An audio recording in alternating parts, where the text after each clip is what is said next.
Hello दोस्तों। स्वागत है आपका हमारे YouTube channel target with Ashutosh में। हम लोग 17 अगस्त second shift railway group D का डिस्कशन करने वाले हैं। 100% रियल क्वेश्चंस हैं। काफ़ी सारे क्वेश्चंस हमें मिल चुके हैं। तो चलिए जानते हैं कि कैसे क्वेश्चंस आज पूछे गए थे, डिफिकल्टी लेवल क्या है, ताकि आगे आने वाले जितनी भी शिफ्ट हैं बच्चों को हेल्प मिल सके। तो चलिए स्टार्ट करते हैं। पूछा गया था कि विटामिन B12 का रासायनिक नाम क्या है।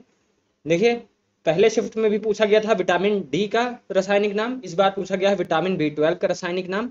तो आप लोग सारे रासायनिक नाम यानी जितने भी केमिकल नेम हैं और जितने भी आपके फॉर्मूलेज हैं या जो भी आपके केमिकल फॉर्मूलेज हैं वो सारे आप लोग याद करके जाइएगा, क्योंकि एग्जाम में पूछे जा रहे हैं।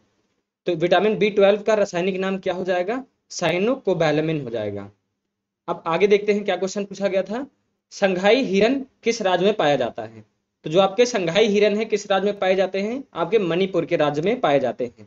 कौन से? केबुल लामजाओ जो नेशनल पार्क है वहीं पर पाए जाते हैं संघाई हिरन। पूछा गया था भोपाल गैस ट्रेजेडी जो हुई थी उसमें कौन सी गैस थी जो जिम्मेदार थी? तो जो आपकी मिसाइल आइसोसाइनेट थी, ये गैस रिस्पॉन्सिबल थी भोपाल गैस ट्रेजेडी में जो लीक हुई थी गैस, काफी लोग मर गए थे उसमें। पूछा गया था ओलंपिक्स 2026 का आयोजन स्थल क्या होगा? तो देखिए, आयोजन स्थल 3 सिटीज में होगा। बाकी कौन सी जगह रहेगी? इटली में आयोजन होगा ओलंपिक्स 2026 का। आगे बढ़ते हैं। क्या क्वेश्चन पूछा गया था? फलों के पकने के लिए कौन सी गैस जिम्मेदार है? तो कौन सी गैस जिम्मेदार है? इथाइलिन गैस जिम्मेदार है। ये क्वेश्चन आपको कई बार मैंने कराया है जब प्रैक्टिस सेट बनाया था ग्रुप डी के लिए। देखिए, आपके जो गैसेस होती हैं और जो भी एसिड्स होते हैं उनके यूजेस पढ़ाए थे वो जरूर करके जाइएगा, वहां से क्वेश्चन बनेंगे। आगे देखते हैं कि ऑक्टेव ट्रॉयड्स लॉ किसने दिया था? जो ऑक्टेव का लॉ था वो किसने दिया था? तो न्यूलैंड्स ने दिया था। तो न्यूलैंड का आप लोग नाम याद रखेंगे, ऑक्टेव का लॉ इन्होंने ही दिया था। पूछा गया था कि आपका मिरर से क्वेश्चन पूछा गया था और एक आपका रिफ्रैक्टिव इंडेक्स से भी क्वेश्चन पूछा गया था। तो फिजिक्स से इजी इजी क्वेश्चंस पूछे जा रहे हैं, कोई परेशानी की बात नहीं है।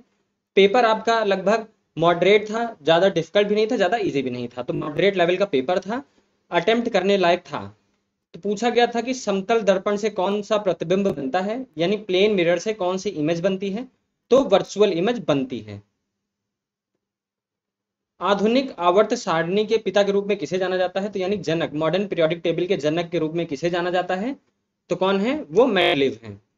बाकी अभी एक ब्रीफ है, बाकी बाद में हम लोग शाम को आप सभी लोग जुड़िएगा, वहां पर आपको सारे जो है मिल जाएंगे डिटेल में, सारे हम लोग क्वेश्चन डिटेल में करेंगे ताकि जो आपके आगे एग्जाम होंगे उसमें आपको हेल्प मिल सके। आगे देखते हैं कि मायोपिया रोग किससे संबंधित है। जो आपका मायोपिया का रोग है वो किससे संबंधित है? ये आपकी आंख की बीमारी है जिसमें आपको पास की चीजें दिखती हैं, पास की चीजें नहीं दिखती हैं, दूर की चीजें दिखती हैं, इसको मायोपिया कहते हैं। ये मैंने बहुत डिटेल में पढ़ाया हुआ है आपको जब हम लोग बायो का सेशन कर रहे थे। अब पूछा गया था गोल्डन फाइबर क्रांति किससे संबंधित है? गोल्डन फाइबर रेवोल्यूशन किससे संबंधित है? तो जो आपका जूट है, जूट के कल्टीवेशन से गोल्डन फाइबर आपका रेवोल्यूशन संबंधित है, क्रांति। यहाँ पर आप लोग देख लीजिए कि जो हम लोग रामबाण लेकर आए हैं आपके लिए ग्रुप डी का, वहां से बहुत सारे क्वेश्चन, लगभग 80% क्वेश्चन आपसे पूछे जा रहे हैं। शाम को हम लोग 8 बजे आप लोग से डिस्कस करेंगे डिटेल में, और आपकी जो इस बुक का स्क्रीनशॉट है वहां से, क्योंकि सारे टॉपिक्स आपके कवर होंगे, हम लोग डिटेल में करेंगे चीजें। जैसे रासायनिक नाम है तो इस बुक से ही मैं आपको सारे रासायनिक नाम भी कराऊंगा, ताकि आपको पता चले कि बुक में आप लोग लास्ट टाइम पे कैसे रिवाइज कर सकते हैं, रिविजन कैसे किया जाए। आगे बढ़ते हैं। पूछा गया था कि क्रोमोसोम्स कुत्तों में कितने पेयर्स के होते हैं, यानी कुत्तों में गुणसूत्रों के जोड़े की संख्या कितनी होती है डॉग्स में? तो 78 होती है संख्या क्रोमोसोम्स की, लेकिन पेयर्स कितने होते हैं? 39 पेयर्स होते हैं।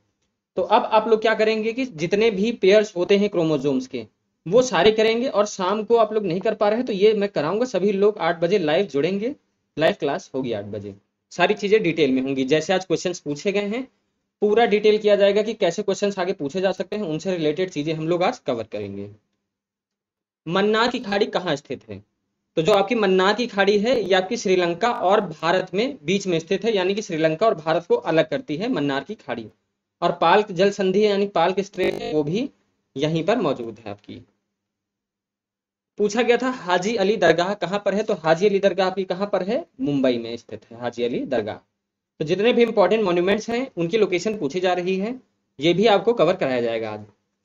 चॉकलेट में कौन सा विटामिन पाया जाता है पूछा गया था, तो चॉकलेट में 2 टाइप्स के विटामिन पाए जाते हैं अधिक मात्रा में, वैसे बहुत सारे पाए जाते हैं। B2 है, B6 है, तो इसको आपके ऑप्शन में अगर दोनों दिया होगा तो दोनों करना था, एक दिया था तो एक करना था। विटामिन की खोज किसने करी थी ये पूछा गया था, तो कैश्मीर फंक हैं, इन्होंने विटामिन की खोज करी है, तो ये एग्जाम में पूछा गया था। इन्वेंशन से देखिए क्वेश्चंस पूछे जा रहे हैं, पिछली बार आपका पूछा गया था कि जेम्स वाट के बारे में पूछा गया था, यहाँ पर कैश्मीर फंक के बारे में पूछ लिया गया है। यूएनओ का मुख्यालय कहाँ पर है ये पूछा गया है, तो यूएनओ का मुख्यालय आपका कहाँ पर है, न्यूयॉर्क में है।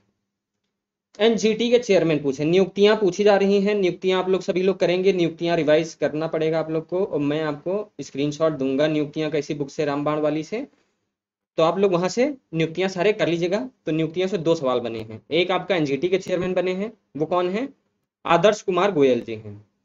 उसके बाद अनुच्छेद 48A पूछा गया था, किससे संबंधित है, मैंने आपसे बोला था कि अनुच्छेद जरूर करके जाइएगा, पैटर्न इस समय यही फॉलो कर रहे हैं कि अनुच्छेद से काफी क्वेश्चंस पूछे जा रहे हैं।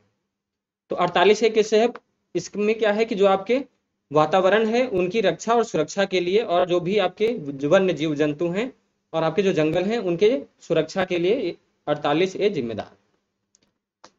विश्व का सबसे बड़ा नदी द्वीप पूछा गया था, which is world's largest river island, तो सभी को पता है आसाम में जो आपका माजुली आइसलैंड है ब्रह्मपुत्र के उस पे, तो कौन सा है वो माजुली आइसलैंड है। ब्लड का पीएच मान पूछा गया था, यानी रक्त का पीएच मान पूछा गया था, तो कितना हो जाएगा 7.4 हो जाएगा रक्त का पीएच मान। नर्मदा नदी का उद्गम स्थल पूछा था, तो नर्मदा नदी का उद्गम स्थल क्या हो जाएगा, नर्मदा नदी का उद्गम स्थल कहाँ है, अमरकंटक है, अमरकंटक। अनुच्छेद 289 पूछा गया था, आर्टिकल 289 से पूछा गया था, इसमें क्या होता है कि जो आपके टैक्सेस होते हैं वो किसके द्वारा गवर्न करता है, यूनियन गवर्न करता है, टैक्सेस कलेक्ट कौन करता है, यूनियन। सत्यमंगलम टाइगर रिजर्व कहाँ है, सत्यमंगलम टाइगर रिजर्व मैंने आपको कई बार पढ़ाया है, क्योंकि सत्यमंगलम टाइगर रिजर्व जो है ये अभी हाल ही में न्यूज में चल रहा था, क्योंकि इसको TX2 अवार्ड मिला है, क्योंकि इसने टाइगर की जनसंख्या दुगनी कर दी है, तो इसलिए इसको मिला था। और मैंने बताया था तमिलनाडु में है सत्यमंगलम आपका टाइगर रिजर्व। भारत के मुख्य आर्थिक सलाहकार के बारे में पूछा गया था कि कौन है, तो भारत के मुख्य आर्थिक सलाहकार कौन है, वी अनंता नागेश्वरन है, ये एग्जाम में पूछा गया था, नियुक्तियां आपके एग्जाम में पूछी जा रही। बच्चे बता रहे थे कि राजीव गांधी खेल रत्न पुरस्कार का नाम बदलकर पुरस्कार कब किया गया था, तो ये पूछा गया था, तो इसका करेक्ट आंसर क्या हो जाएगा, 6 अगस्त 2021 को हुआ था, बट मुझे लगता नहीं कि ये पूछा गया होगा।